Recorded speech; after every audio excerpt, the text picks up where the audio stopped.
Praise the Lord. Kumusta ang tag-init ang nararamdaman natin? Alam mo, iba kasi ngayon ang init, ano? Napunan nyo ba? Paglabas mo, parang nangungurot. Hindi siya yung malinsangan, ha?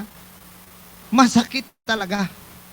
At alam nyo ba, mga kapatid, wala pa po yan sa kalahati ng bigit na revelation na paparating sa mundo.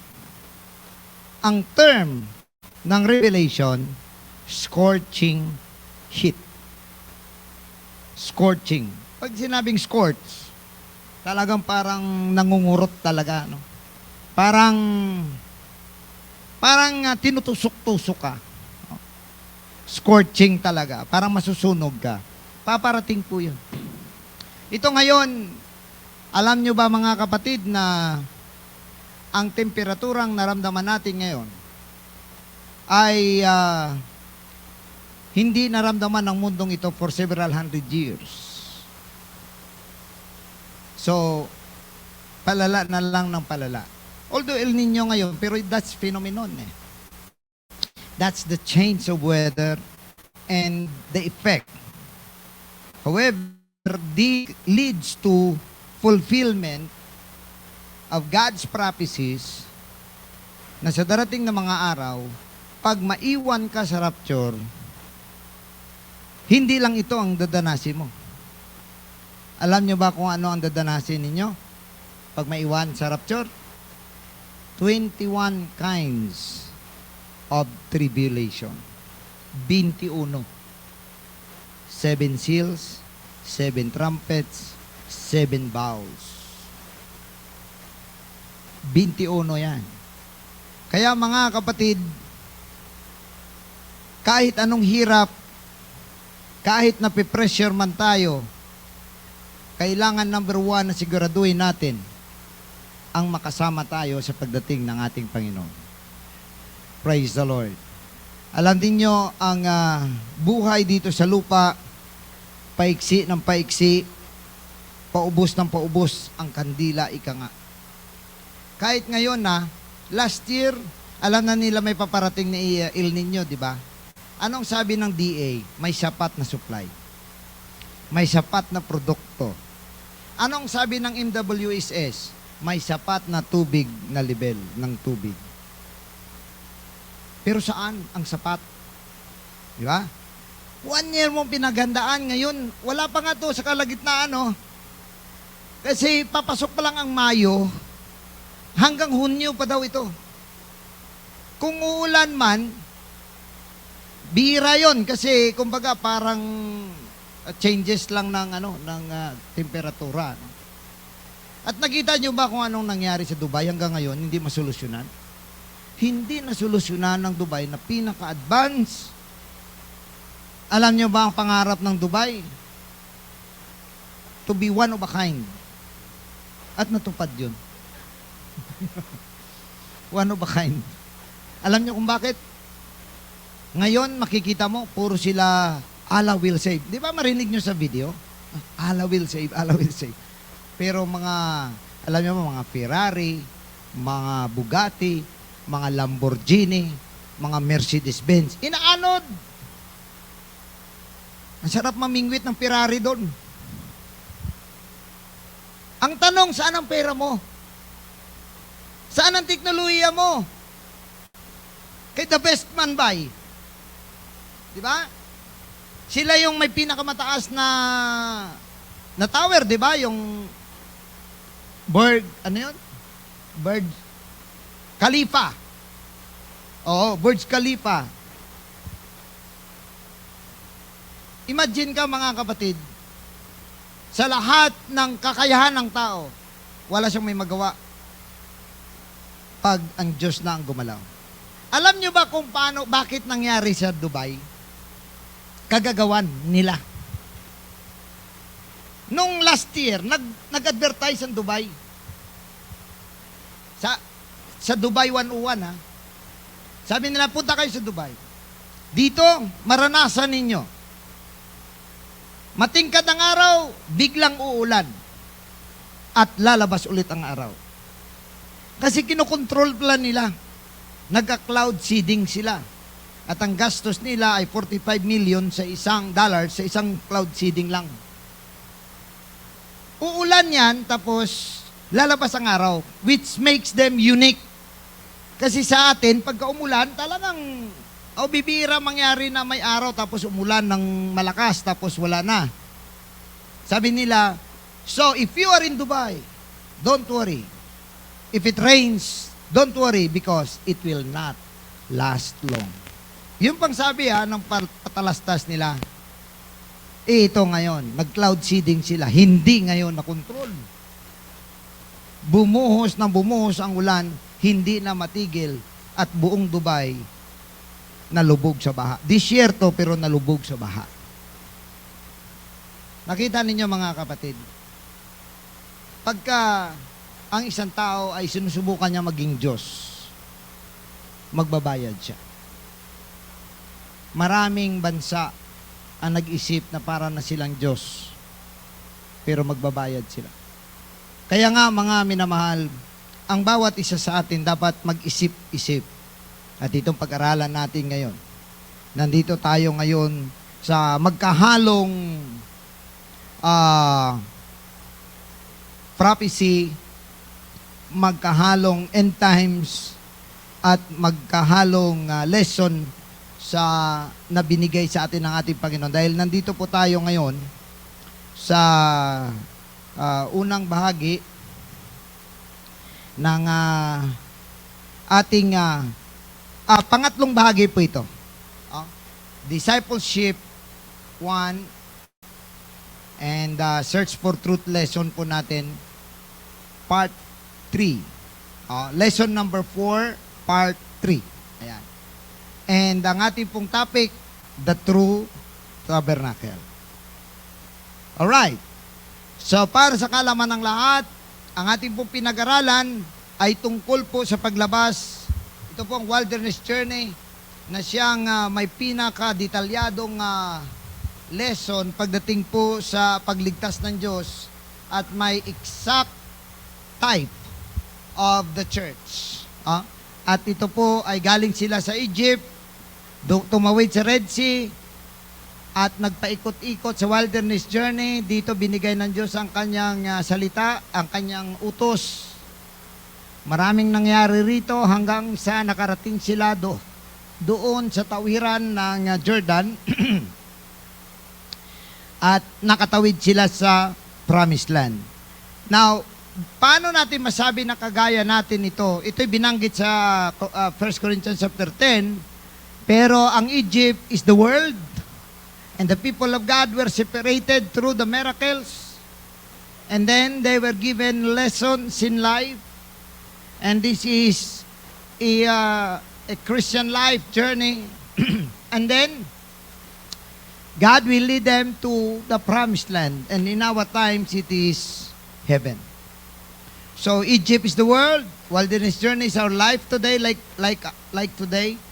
And then there is that Promised Land, which is heaven. He doesn't want us even to live in the wilderness. He wants to bring us to the Promised Land. Yun ang gusto ng ating Panginoon. Gusto niya na makarating tayo sa Promised Land. However, mga kapatid, ang magdi-decide kung makatawid ka doon o hindi, ay yung buhay mo sa wilderness.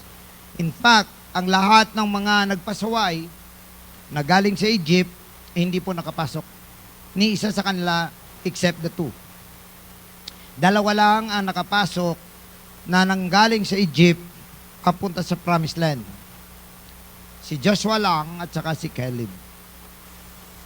Even Moses was not able to go across.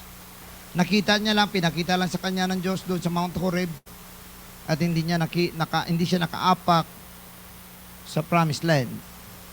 Now ngayon mga kapatid, ang ating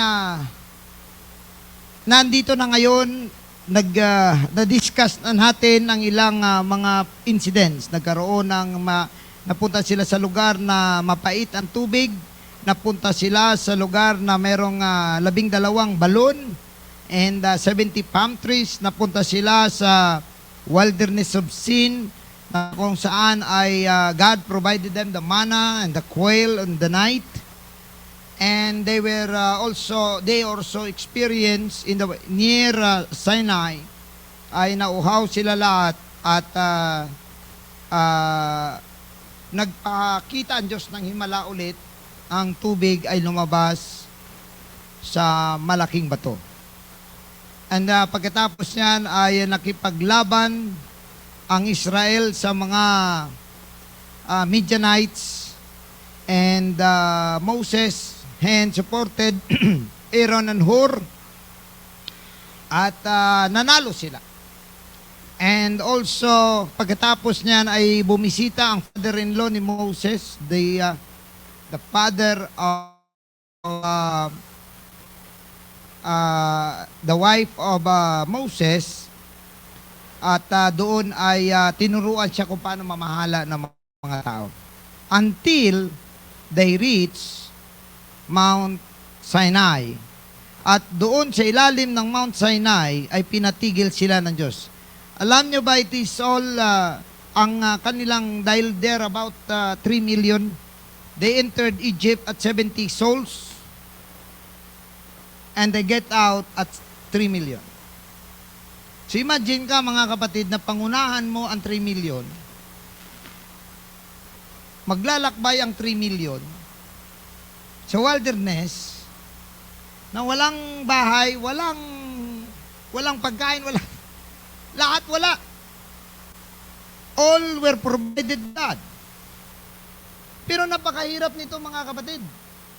So imagine ka 3 milyon katao, bata, matanda, babae, lalaki. And ang needs pa lang nila, hirap ka na. Mas lalo na si Moses ang nagja-judge sa kanila. Nagiging hukom nila. Si Moses na ang Hall of Justice. Siya na yung Supreme Court. Siya rin ang DOH. Siya din ang NFA. Baka pati NHA. Sakop niya na. DSWD kasama. Siya lahat. So tinuruan siya ni Jethro paano mamahala, at doon nga nakarating sila sa Mount Sinai. Mount Sinai is in the place of Horeb, and Horeb is a big part, while Mount Sinai is one of the mount there. Although sometimes Horeb and Sinai were used interchangeably. So, pagdating nila doon, ito na ngayon, ang Diyos ay nagbigay sa kanya ng 10 Commandments. Alam niyo mga kapatid, ang Mount Sinai ay sanay na si Moses. So umakyat siya doon sa Mount Sinai, sabi ng Diyos, kasama niya si Joshua. Si Joshua lang kasama niya. So naiwan si Aaron sa baba, umakyat silang dalawa, at si Joshua ay sa kalagitnaan lang, at si Moses na ang tumuloy hanggang sa tuktok ng bundok. At doon ay kinausap siya ng Diyos. 40 days and 40 nights, walang kain, walang inom si Moses. Matindi, no? Kalahin mo yon, magpa-fasting ka, walang kain, walang inom, tapos maglalakbay ka pa, aakyat ka. Nakita nyo ang Mount Sinai? Baka pwede nyo i-search dyan ang Mount Sinai. May ipakita natin. Alam nyo ba mga kapatid, puro bato, walang puno-puno. So alam naman natin ang disyerto, mainit, di ba? Mainit nga sa tanay, puro puno. Mas mo disyerto.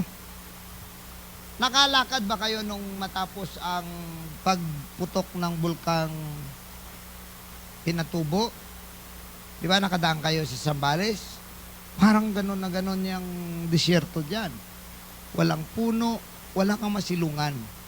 Pero, kaya ni Moses yun, walang kain, walang inom, umakyat sa bundok. Okay. Saan ba dyan? Pero ito ang tinatawag na Horeb. Ang buong place na yan. So, suspitsa ko lang dito yun. Ipakita mo kayong isa lang yon. Yung isa lang. Hindi yan graphics yan eh. Yung picture talaga ng Mount Sinai.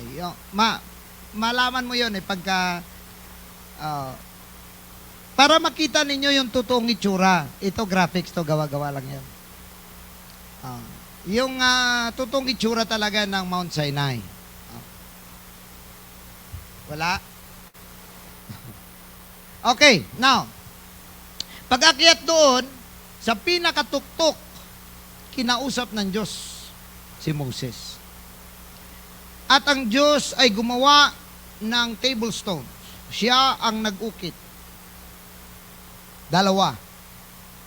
At doon ay sinulat niya ang 10 utos. Ayan.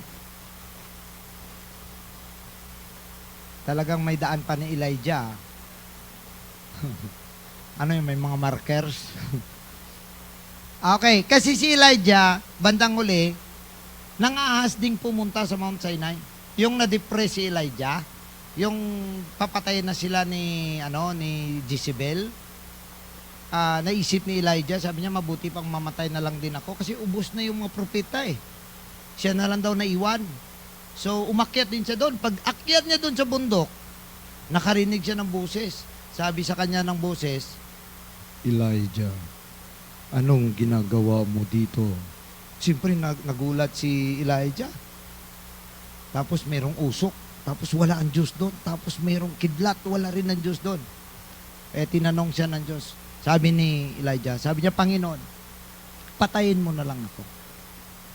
Dahil wala nang may naiwang kundi ako na lang na nagsasamba sa iyo. Sabi ng Panginoon, sinong nagsabi sa iyo na ikaw na lang? Hindi mo ba alam na meron pa akong 7,000 na hindi pa nakasamba kay Baal? Kalahin mo yun?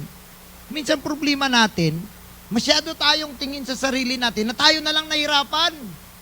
Yung iba parang okay, pero ikaw na lang ang lahat. Pero hindi natin alam, mga kapatid, meron pa palang mga tao na kinakausap ang Diyos. At may mga tao na, minsan pagka sarili natin ang tinitingnan natin, para tayong ang feeling natin, bumagsak ang planeta mula sa kalawakan, ikaw lang ang tinamaan. Parang ganon. Ikaw lang yung kawawa. Tumigil na po tayo sa pagmamakaawa sa ating mga sarili. Tawag dyan self-pity.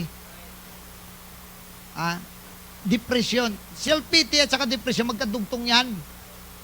Naawa ka na sa sarili mo. So, nadidepress ka na tuloy. Doon nirebuke sa ng Diyos. Baba. Pumunta ka sa baba at ipakita ko ang aking kaluwalhatian, sabi ng Diyos. Okay, that's Elijah. Pero si Moses, pinaakyat siya sa bundok na yan at doon sa tuktok, binigay sa kanya. Kung may mga Bible kayo, buksan natin. Exodus, chapter 20. Okay, magbasa tayo. Dito tayo magsimula. Basahin natin, Exodus chapter 20. Dito, basahin natin, pakinggan natin maigi at i-discuss natin isa-isa. Sige. And God spake all these words, saying, I am the Lord thy God, which have brought thee out of the land of Egypt, out of the house of bondage. Okay, verse 3. Sister, dito na. Verse 3, Thou shalt have no other gods before me. 4. Verse 4, you shall not make for yourself a carved image and likeness of anything that is in heaven above, or that is in the earth beneath, or that is in the water under the earth. Okay. May Tagalog ba tayo dyan? Verse 3 and 4. Huwag kang sasamba sa ibang Diyos maliban sa akin. Huwag kang gagawa ng imahen ng anumang nilalang na nasa langit, nasa lupa, o nasa tubig upang sambahin. Alright. Makita natin, ang sinasabi rito, huwag kang magkaroon ng ibang Diyos sa harap ko. So makita ninyo, mga kapatid, na ang Diyos natin, nag-iisa lang. Ang tanong ngayon, minsan ang tao gusto nila, merong nagtuturo, 2 daw ang Diyos. Pero ang Diyos mismo na nag-iisa, ang sabi niya, huwag kang magkaroon ng ibang Diyos. Kaya Kaya ibig sabihin, yung mga naniniwala na may dalawang Diyos o tatlo ang Diyos, confused lang yon. Hindi lang nila alam kung paano ipaliwanag. Bakit? Dahil walang revelation na galing sa Diyos.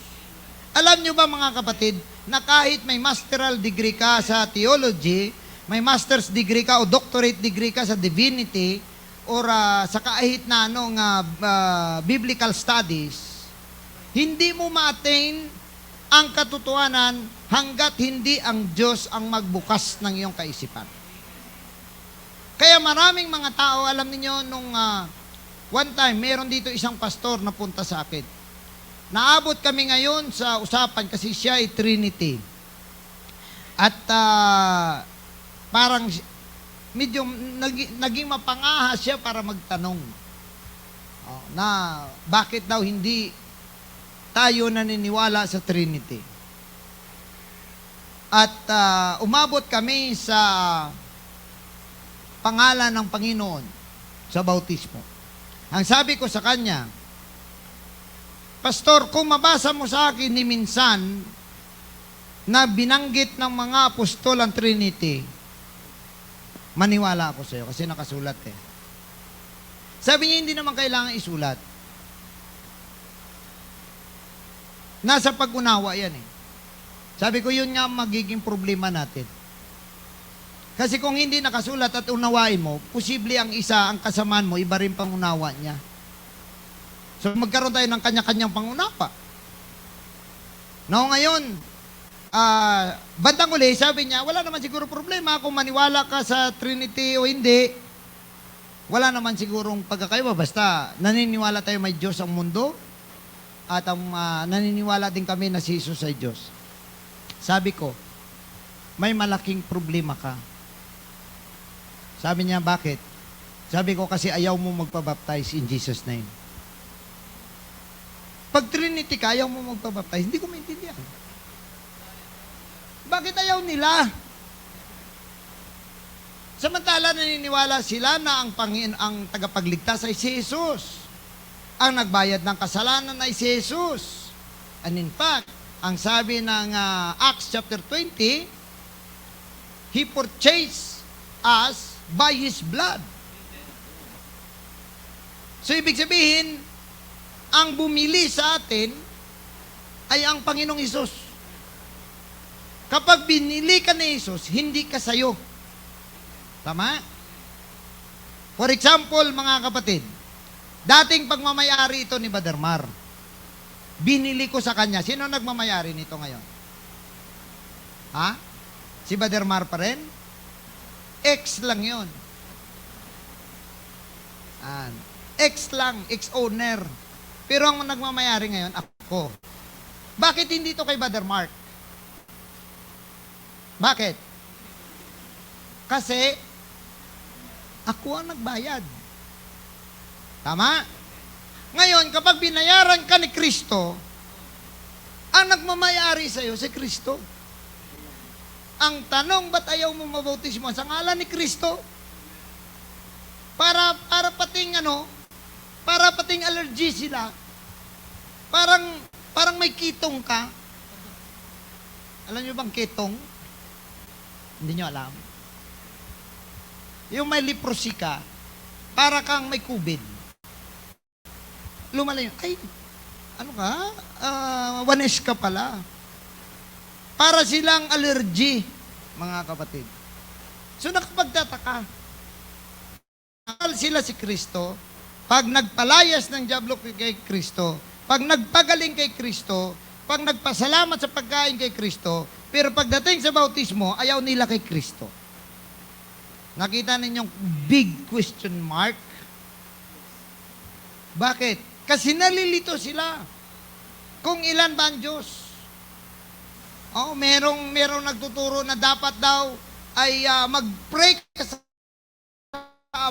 tapusin mo lang sa pangalan ni Jesus. Di ba confused?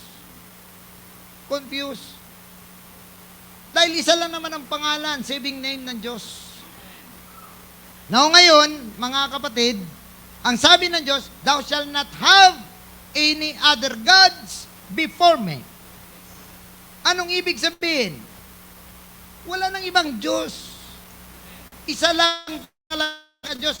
Ang gagawin dapat ng tao, alamin at kilalanin sino yung naging Diyos. Yun ang problema, ang ano mo, hindi ka po pwedeng, dahil nagsabi si Jesus na Diyos, tapos may Ama pa sa langit na Diyos din, isipin mo na lang dalawa ang Diyos. Iyan Diyos na nandun, ang sabi niya, ako lang mag-isa. Akong gumawa ng langit at lupa, mag-isa. Anong sabi niya sa Isaiah? I stretched forth the heavens alone. Walang assistant, walang sekretary, wala siyang kahit na anong katulong. Sabi niya, mag-isa siya. So mga kapatid, kung dalawa sila doon at dalawa silang nagtulungan, away ang abutin. Palagay niyo mabubuhay pa tayo kung nag-away ang dalawang Diyos? Mga demonyo pa nga lang nag-away-away, hindi mo na malaman kung anong itsura ng mga planeta eh. So ngayon mga kapatid, ito ang dapat tandaan ng bawat isang tao. Ang sabi ng Diyos, thou shalt not have any other gods before me. So there is only one God. Number 2, huwag kang gumawa ng kahit na anong imahin ng kawangis, kamukha, kalintulad ng mga bagay sa langit, ng mga bagay sa lupa, at sa ilalim ng lupa o sa ilalim ng dagat. Ibig sabihin mga kapatid, yung paggawa ng mga rebulto sa mga kapatid nating Katoliko po, sana maunawaan po ninyo ito. Ang paggawa ng rebulto, hindi na nararapat. Ang sabi ng Diyos, huwag kang gumawa ng kawangis. Ang sabi ni bakit may mga estatwa? Okay lang. Ito ang pagkakaiba. Basahin natin ang sunod na bersikulo. Huwag mo silang yuyukuran, ni sasambahin, sapagkat akong si Yahweh, na iyong Diyos, ay mapanibuging Diyos. Oh, yun. So bakit hindi po pwede? Anong pagkakaiba? Ang estatwa, hindi mo sinasamba. Tama? Sino sa inyong pumupunta dyan sa estatwa ni Jose Rizal, tapos doon kayo lumuluhod? Oh, banal na Rizal, pagpalain mo nawa kami. Sino? Si Raulo lang meron ang ganun, di ba? Pero ang problema ng rebultong ito, niluluhuran mo. Iyan ang problema mo. At ang masama pa, mga kapatid, ini-installment mo pa. Hinuhulug-hulugan na, akala mo Diyos mo, hulug-hulugan mo. Utangin mo ang rebulto. Tapos, 6 months to pay. 6 months to pay. So, magpapagawa ka ng altar. Ang babayaran mo, 500 bawat buwan. Paglagay mo ng altar, luluhod ka ngayon sa harap niya. Bigyan mo ako ng pambayad ng utang ko sa'yo. Kalahin mo yon, inutang mo siya, tapos sa kanya ka hihingi ng pambayad para sa kanya. Nakita ninyo, mga kapatid, yung isip ng tao. Actually, walang epekto ang rebulto. Dahil ang Diyos ay Espiritu. Ang sabi ng Diyos, God is a Spirit, and they that worship Him must worship Him in spirit and in truth. Anong spirit? Hindi mo nakikita. Ito pang malungkot. Sabi ng Psalms, pinapasan sila kasi hindi sila makalakad. Sino sa inyo ang nakaranas na magpaapak? Yung santo, kinukusko sa ulo mo rito. Pinapasan mo. Ang Bible mismo nagsasabi, ito tingnan ninyo, kahoy siya, di ba? Sabi ng Bible, ang kalahati, pinanggagatong mo para makakain ka. Ang kalahati, ginawa mong Diyos-Diyosan at luhuran. Anong pagkakaiba ng ginatong mo na kahoy at ang niluhuran mo ngayon? Walang pagkakaiba. Kaya maraming mga tao, hindi nila alam kung anong totoo. The Bible says, seek the truth, and the truth will make you free. The truth will set you free. Hindi ka sunod-sunuran sa mga bagay na hindi mo naintindihan. Mga kapatid, hindi mo pwedeng luhuran. Hindi mo pwedeng yukuran. Ang ginagawa pa nga nila, mga kapatid, sa cart, sa karo, may nagbabantay. Baka matumba. Oh. Naalala ko one time, mga kapatid, yung kwento, nasunog ang simbahan at yung Kristo na kahoy nasa cross daw. Sabi ng taong na trap, Panginoon, iligtas mo kami sa sunog. Ang sabi, nagsalita daw. Siyempre hindi totoo po ito. Nagsalita, ang sabi, hindi nga ako makalis dito. Tulungan ko pa kayo.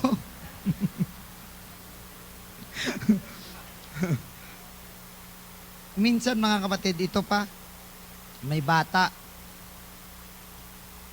Yung bata may hinihingi sa Panginoon, sa cross. Sabi niya, bigyan mo ako ng laruang, truck. Yung kotse-kotse. Yan. Isang linggo na siya nanghihingi, wala pa rin.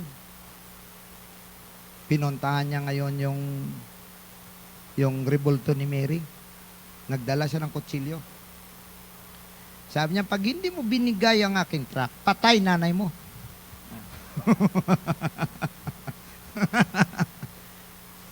Alam niyo, marami tayong mga tradisyon na hindi natin alam.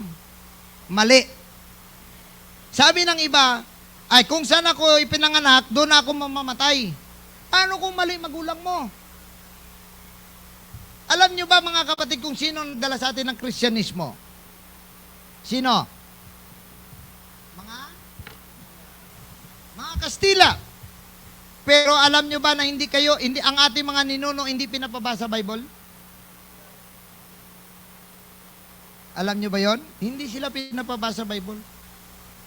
Ang ginagawa sa kanila, pinapaniwala sila sa bagay na wala silang alam. So, mga kapatid, nawa ay magiging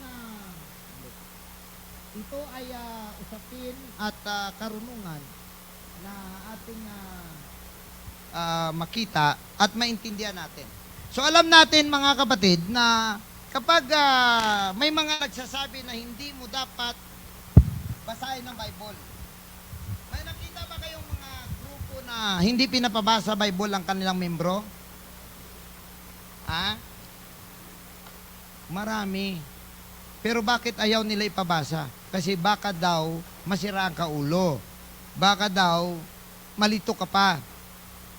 Sa totoo lang mga kapatid, ang totoo dyan, ayaw nila malinawan ka. Kasi ang gusto nila, kung ano lang sabihin, yun lang paniwalaan mo. Ang Bible, nandito lahat. Nakasulat. Kaya nga mga kapatid, ang sabi ng ating Panginoon, huwag kang magkaroon ng ibang Diyos maliban sa akin. Bakit? Kasi sabi ng ating Panginoon, siya ay isang mapanibughuing Diyos. At hindi lang yan. Ano ang epekto sa verse 5? Ang kasalanan ay sinisingil ko sa kanilang mga anak hanggang sa 3 at 4 na salinlahi. O, nakita ninyo? Pag magulang mo, numero 1 ka idolatros, hanggang sa mga anak, sisingilin ka ng Diyos. Ano ang sunod? Ngunit ipinadarama ko ang aking pag-ibig sa libo-libong sanlahi ng mga umiibig sa akin at tumutupad sa aking mga kautusan. Alright. Pangatlo, anong sabi?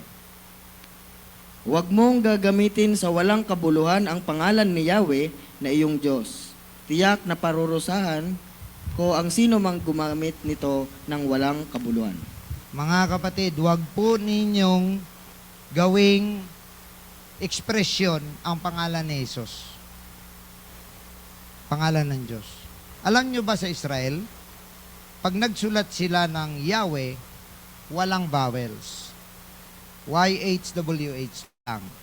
Pag naglagay sila ng God, which is Elohim sa Hebrew, ang God walang O. Naka-dash lang. G-D. Ganon ang mga Hudyo. Pag naglagay. Ganon ang kanilang respeto pagdating sa pangalan ng Diyos. So baka iba po sa atin ay ginagamit pong period, comma at exclamatory ang pangalan ng Diyos. Tigilan na po natin yan. Baka singilin kayo ng Diyos. Nakita ninyo sa sa mga pelikula ngayon, di ba? Kahit ang pagmumura niya may kasamang pangalan ni Jesus. No? Ganun na kalala ang mundo natin, mga kapatid. Anong pang-apat?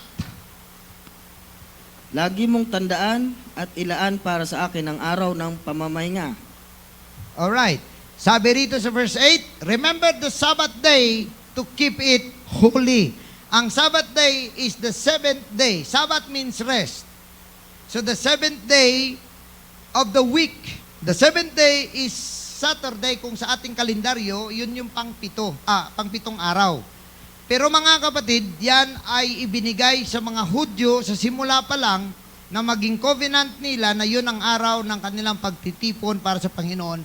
Hindi sila pwedeng magtrabaho, pati ang hayop nila ay hindi pwedeng magtrabaho, ang kanilang mga servants hindi pwede, walang maghanap ng panggatong, walang magluluto, hindi po pwedeng gawin ang lahat ng bagay na yan sa araw ng pamamahinga.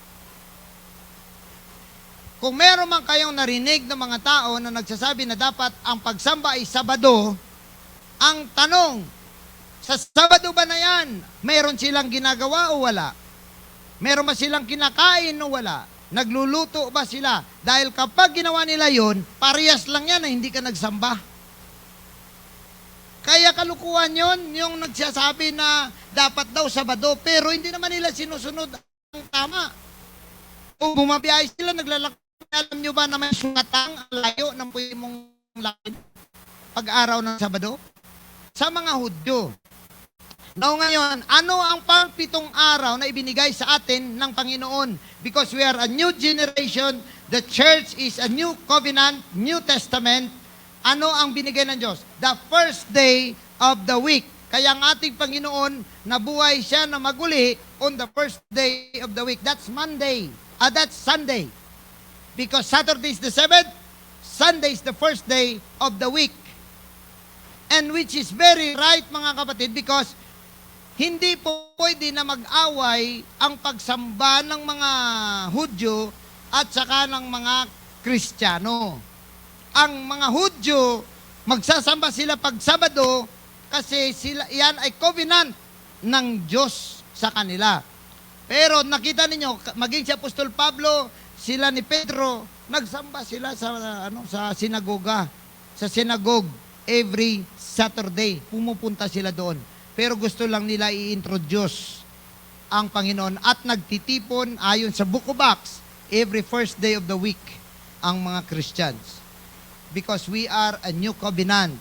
The first day of the week, which is the 8th day, means new life. Yan. Because the creation was in 7 days, and on the 8th day. That is why ang circumcision ng bata, it is always done on the 8th day after birth. Sa mga Hudyo, hindi sila nagsisircumcise right after birth sa mga lalaki. It should be after the day or after 7th day. 7th day, that's the 8th day, and that is the first day of the coming week.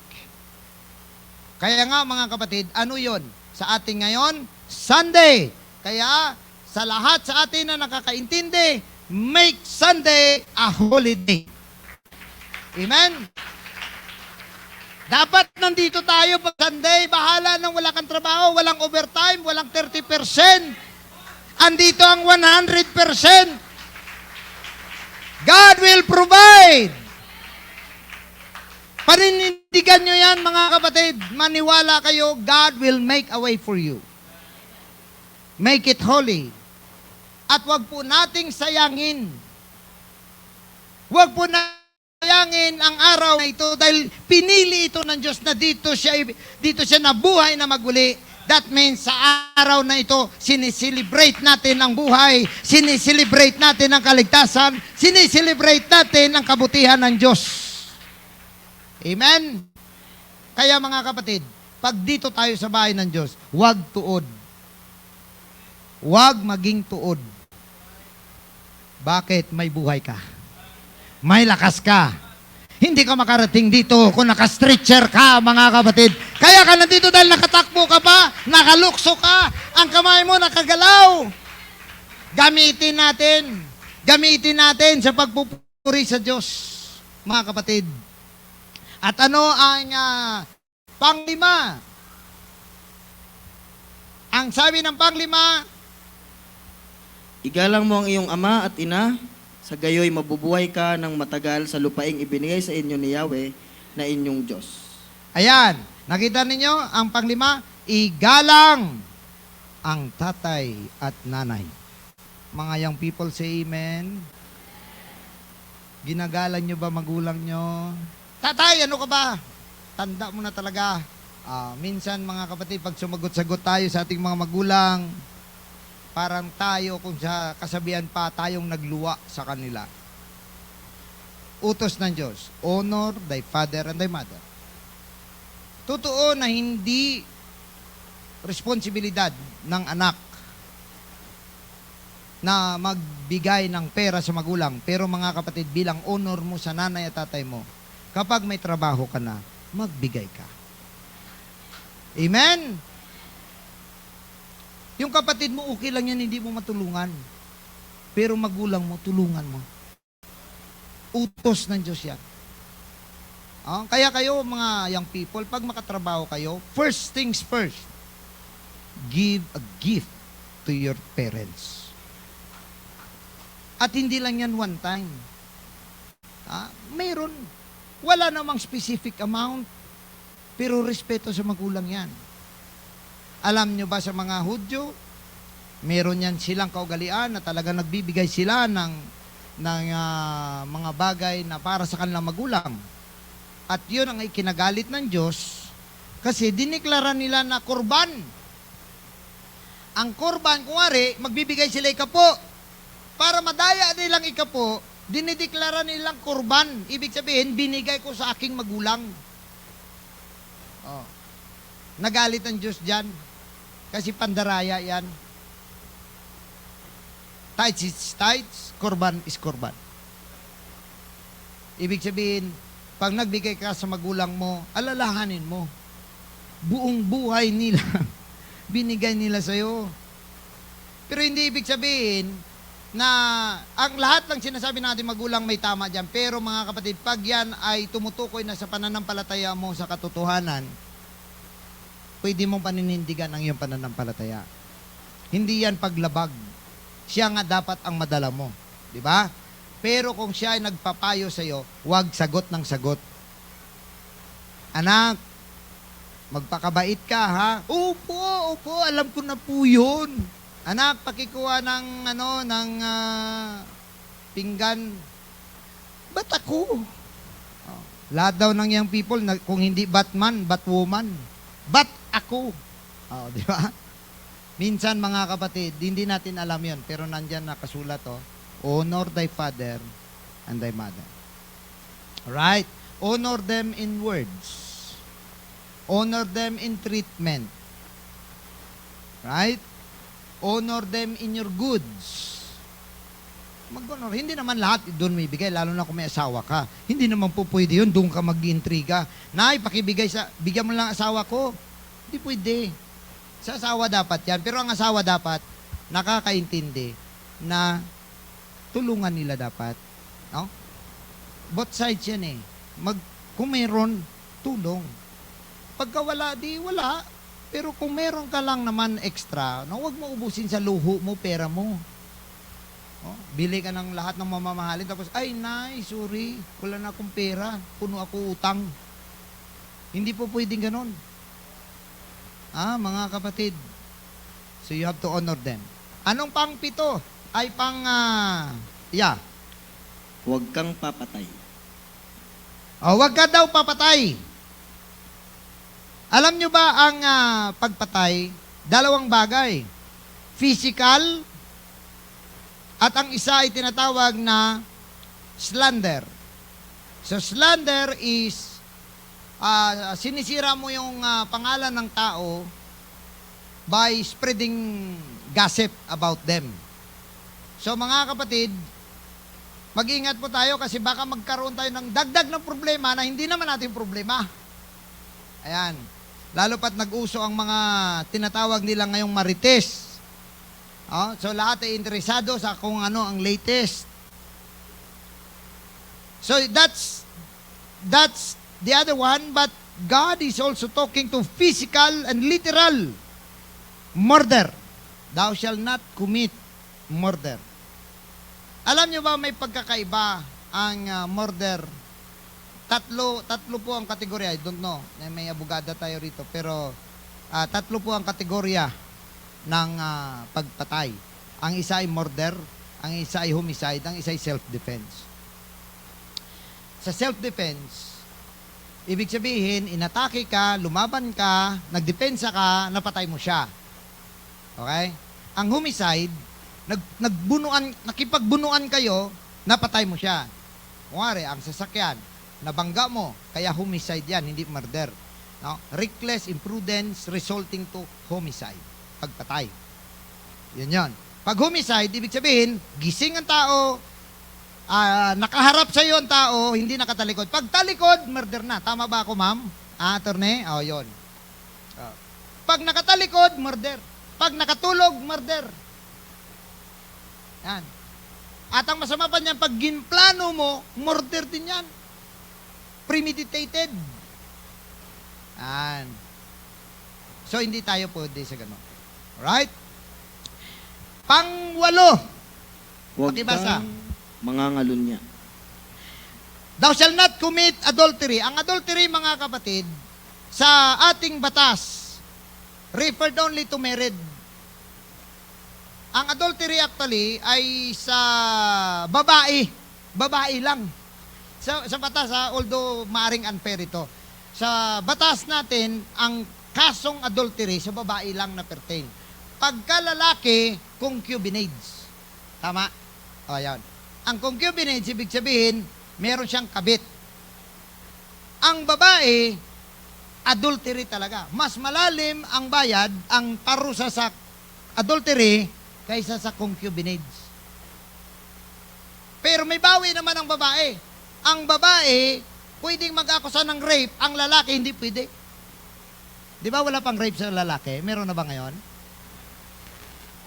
Yung kumari ni-rape siya ng bakla, ganon. Pwede. Pwede yon? Ako, delikado pala itong mga... Pero ang lalaki, kumari, ni-rape siya ng babae, hindi ka makareklamo. Ang babae lang ang pwede. Pero mga kapatid, ang adultery, ibig sabihin nito, married and married, nagsama o gumagawa ng mga bagay na hindi tama. Fornication is unmarried to unmarried. Young people to young people. Babae, lalaki, may ginagawa. Fornication. And that, ito, tandaan ninyo ito, sa Panginoon, mas malalim ang adultery. Kasi pag tiningnan mo pa lang ang babae at hinuhubaran mo na siya sa iyong kaisipan, adultery na. At kapag pinarusahan ng Diyos ang lahat ng ganong klaseng level ng adultery, iwan ko kung sino maiwan dito. Kasi pag nakita, lalo na yung mga kababaihan din naman kasi, mga babae naman, mag-ayos naman kayo. Diba? Ito na lang yung palda, isang dangkal na lang, may slit pa. Ang masama pa yan, slit sa likod pa, okay, sa harap. So kumbaga mga kapatid, sometimes ito, lalo na ngayon mainit, halos maghubad na yung tao. Pero tandaan po natin ito mga kapatid, kapag may ginagawa kang sexual activity, married or not married, that's adultery in the eyes of God. That's adultery. Right? Ano pa? Huwag kang magnanakaw. O kasama ang magnanakaw. Piso lang naman yon, Brad. Ang pagnanakaw, walang amount. Basta hindi ka nagpaalam, kinuha mo dahil interesado ka, pagnanakaw yun. Kaya minsan yun, walang may-ari. Walang may-ari. Pairama. Pero walang may-ari. Pagdating, sana, ba't kinuha mo? Hindi, nagpaalam ako, kaso wala ka lang. Mga kapatid, ang pagnanakaw, piso, 20, 1,000, 1,000,000. Basta kinuha mo, may interest ka, at hindi sa'yo, hindi ka nagpaalam, hindi ka humingi, pagnanakaw. Kahit ano, kahit hindi pera, kahit damit, pwede sapatos, pwede mga kagamitan, kahit yung kaldero, kutsara, tinidor. Pero, hindi naman kasali dito yung hindi mo naman sinasadya. Ibig sabihin, sa pag-iikot-ikot dyan, nasama lang. Iba po yung sinadya mo talaga. Oh, yung ganda ng kanilang kutsara. Type ko, mamaya, tudas ka. Pag ganyan na, stealing. Right? Kaya kung may mga libro kayo sa inyong mga pamamahay at hindi nakapangalan sa inyo, sa uli nyo na. Ang mga gamit, minsan may pangalan na, hindi nyo pa sinasauli. Pag nanakaw po yan. Right? Ano pa? Ano ang sunod? Huwag kang sasaksi ng walang katotohanan, lalo laban sa iyong kapwa. So kagaya ngayon mga kapatid, pwedeng bayaran no? Ang isang tao para lang magsaksi ng mali. Nakita ninyo, I do not know kung anong katotohanan, pero sa kaso ni Laila de Lima, diba? Napatunayan ngayon na puro lang pala gawa-gawa yung mga saksi na yon. Naalala ninyo si King Ahab at saka si Nabot. Gusto ni King Ahab kunin ang ubasan ni Nabot. Naghanap siya, si Jezebel ang naggumawa ng paraan. Naghanap sila ng witness para bayaran at si Nabot ay binato hanggang mamatay. Siningil sila ng Diyos doon. Right? So ibig sabihin, huwag kang magsaksi ng hindi totoo sa iyong kapitbahay o sa kahit na sino. Ano pa ang number 10? Huwag mong pagnanasaang maangkin ang sambahayan ng iyong kapwa, ang kanyang asawa, mga alila, lalaki o babae, mga baka, asno o anumang pag-aari na. Yun, wag mong pagnasaan ang cellphone ng iba. Wag mong pagnasaan kay iPhone yung isa. Sa'yo ay Bibo lang. Wag mong pagnasaan. So lahat ng bagay na meron ang iyong kapitbahay, hayaan mo yan, manalangin ka na lang sa Diyos na bigyan ka rin. Wag mong pagnasaan. Wag ring karoon ng evil eye. Ang evil eye, minsan inaabangan mo lang yung pinapadeliver ng kapitbahay. Naku, ayan na naman. Kahapon sofa. Ngayon ref. May ref na naman sila. Iwan ko mga siguro drug pusher mga yan. Ba't ang dami nilang pera? Tapos mangutang ka rin. Hindi tayo pwede magpatalo. Bukas, meron kaming malaking TV. 2 buwan makalipas, binawi ang TV mo. Huwag magnasa sa mga bagay. Sa asawa, sa anak, mga gamit, sasakyan, o anumang mga appliances, o anumang propiedad, huwag pong pagnasaan. Yan ay kasama sa 10 utos. Amen? Now ngayon, yan 10 utos na yan ibinigay sa Israel, at ang nangyari dyan, pagbaba ni Moses, ang Israel nagsasamba sa Diyos-Diyusan na baka, gintong baka. Ang gintong baka ginawa nila, tapos doon sila nag-worship, lumuot sila. Sa galit ni Moses, bit-bit niya ang 2 bato. Number 1, number 2. Number 1 pa at saka number 2 ang na-violate ng Israel. Sa galit ni Moses, hinampas niya doon sa gintong bato, gintong baka. Durog ang bato. At tapos sabi ni Moses, sino ang nagsamba sa Diyos-Diyusan na ito ng ginto na baka? Dinurog ang ginto at pinainom sa lahat na nagsamba. Sa bugso ng damdamin ni Moses. Pero ang sabi ng Diyos kay Moses, Moses, bakit mo binasag ang bato?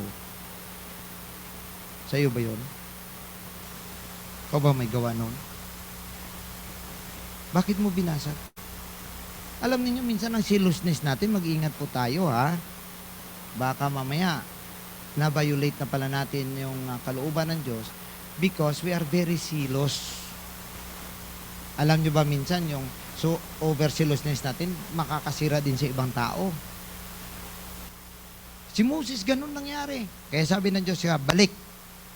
Balik. Umakyat ulit si Moses, 40 days and 40 nights, walang kain-kain.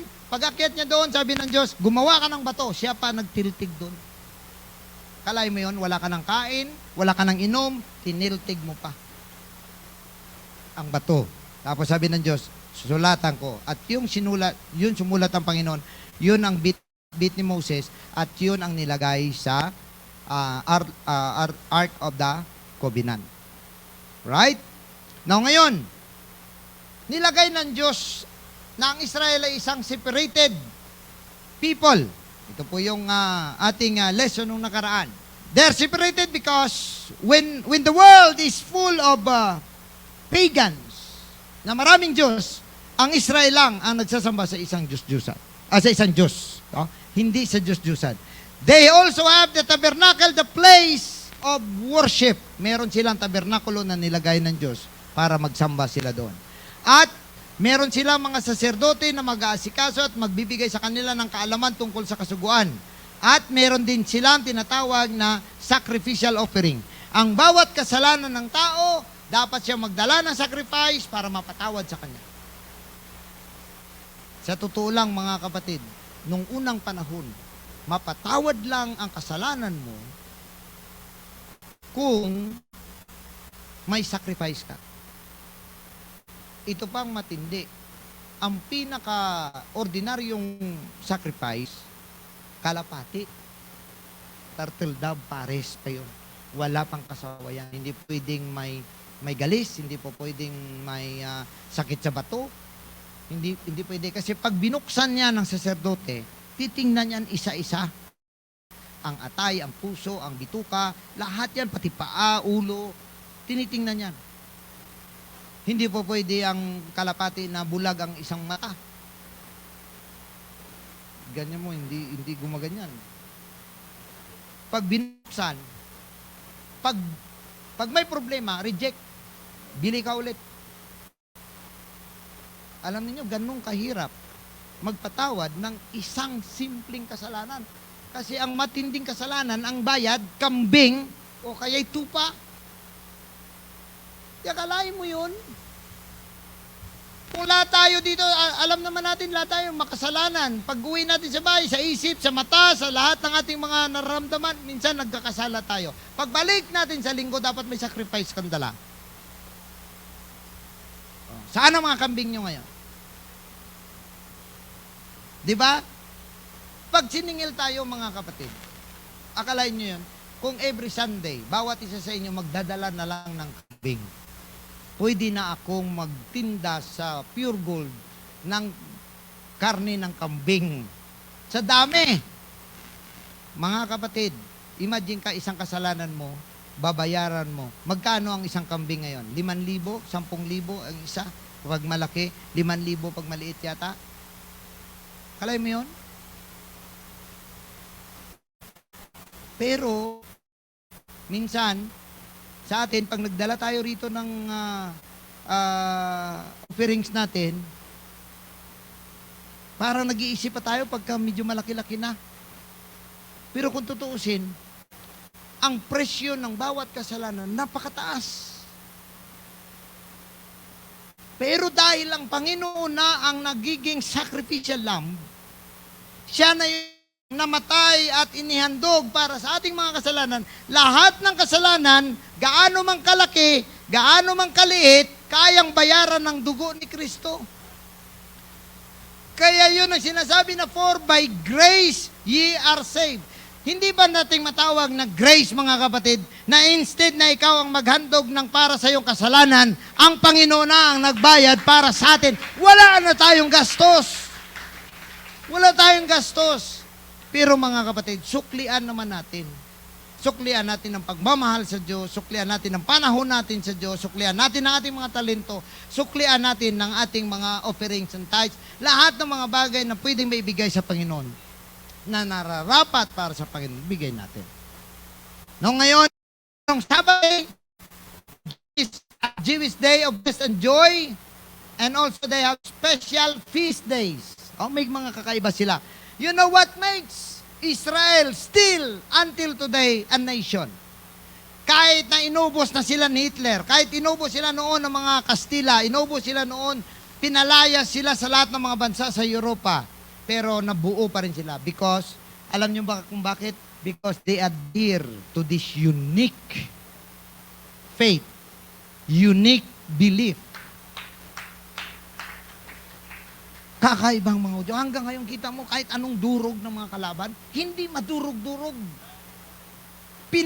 Pinagtutulong-tulungan na. Hindi pa rin nagagawa nilang madurog ang Israel. Bakit? At alam nyo ba kung bakit din sila ay hinahabol ng napakarami mga tao? Dahil sa kanilang sistema.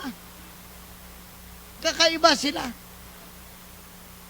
Hindi, kumbaga kung ikaw ay isang tao na na ordinaryo, parang sabihin mo, iba sila. Kakaiba, but that makes them special, that also makes them unique, and naging stable silang bansa because they adhere to the same faith. Hindi sila nagkakawatak-watak dito, mga kapatid. Tingnan ninyo may mga moral laws, may dietary laws, so hindi po pwede ang mga marurumi, hindi po pwedeng mga pwede makain malilinis lang. Anong mga malilinis? Pag isda, may kaliskis dapat. Pag walang kaliskis, hindi pwede. Pag niluto mapula, hindi pwede. Pag hayop, pag bukas ang paa pero hindi ngumunguya, marumi. Hindi pwede kainin. Kaya ang baboy, bukas, di ba? Bukas, pero hindi ngumunguya ang baboy. Dire-diretso. Walang ganon. Saan kayo nakakita ng baboy na pag ganyan? Wala, di ba? Pag baboy, ganon talaga. Ang baka. Bukas din ang baka. Pero, ngumunguya. Yan. Ang kabayo, malinis hindi? Hindi. Kasi buo ang kanyang paa, pero ngumunguya siya. Hirap, no? Grabe. Ang hirap ng buhay nung unang panahon. Kaya pasalamat tayo, ngayon tayo ay pinanganak, mga kapatid. Napakasimple na lang. Ay nako, mga kapatid, kaya wag ninyong isang tabi ang inyong pananampalataya. Hindi ninyo alam kung ano ang presyo na ibinigay ng Diyos para lamang sa ating kaligtasan. At yun ang dahilan, mga kapatid. Next slide. Dito na tayo. Dito na tayo magtatapos. Alam nyo ba na nakaikot ang mga tribo? Ito ang tabernakulo. Ang tabernakulo katabi niya ay mga 3 anak ni Levi. Si Kohat, si Merari, si Gershon. Ito yung east. Ang east dito nakaharap ang araw. Papunta rito ang west. Sa harap si Moses at saka si Aaron nagtitent. Sa right side si Kohat. Left side si Merari. Sa likod si Gershon. Sila ang tinatawag na Levites. Ang lahi ni Aaron lang ang mga priests and high priest. Ang high priest galing lang sa linya ni Aaron at ang mga priest naman ay doon sa mga pinsan, mga kapatid ng mga anak ni Aaron. Kumbaga, nagsanga-sanga na. Yun lang. Ito ang tabernakulo. Sa harap, si Isakar, si Judah, si Bulun. Doon sa right side, si Gad, si Reuben, si Simeon. At sa left side naman, si Aser, si Dan, si Naphtali. At ang rear portion naman ay kay Manase, Ephraim at saka Benjamin. 12 tribes of Israel nakaikot sa tabernakulo. Alam nyo ba kung bakit ganyan ang arrangement? Diyos mismo nagsabi niyan. Diyos mismo nagsabi niyan. Bakit? Dahil gusto ng Diyos ipakita sa atin at ipaalam sa atin ang sentro ng buhay ng isang Kristiyano, ang paglilingkod sa Diyos. Amen! The center of your activity is how to worship God. Kung paano ba natin purihin ang ating Panginoon at kung paano ba tayo maglingkod sa ating Panginoon. That is why, mga kapatid, make your Sunday a priority. Punta ka sa bahay ng Diyos. At kapag nandito ka na sa bahay ng Diyos, mga kapatid, huwag mo sayangin. Huwag nating sayangin ang mga pagkakataon na nandito na tayo sa bahay ng Diyos. Masasayang lang ang mga oras nyo. Sa aming mga mahal na bisita, inimbitahan kayo ng Diyos para makarating dito at mapakinggan ninyo ito. Maraming mga tao hindi nakakaunawa what is life. Ano ba ang tamang paglingkod sa ating Panginoon? Dito mo maintindihan because this is the pattern made in heaven. Yan ang i-discuss natin sa susunod na linggo. Mga kapatid, purihin natin ang Diyos sa araw na ito. Amen! Pasalamatan mo ang Diyos. Hindi mo kailangang magdala ng kambing. Hindi mo kailangang magdala ng mga kalapate. Hindi mo kailangang magdala ng mga tupa. Ang dalin mo lang ang puso mo, ang isip mo, ang kaluluwa mo. Dalin mo sa harap ng Diyos at purihin ang ating Panginoon. Hallelujah! Let's worship the Lord. Praise God. Hallelujah.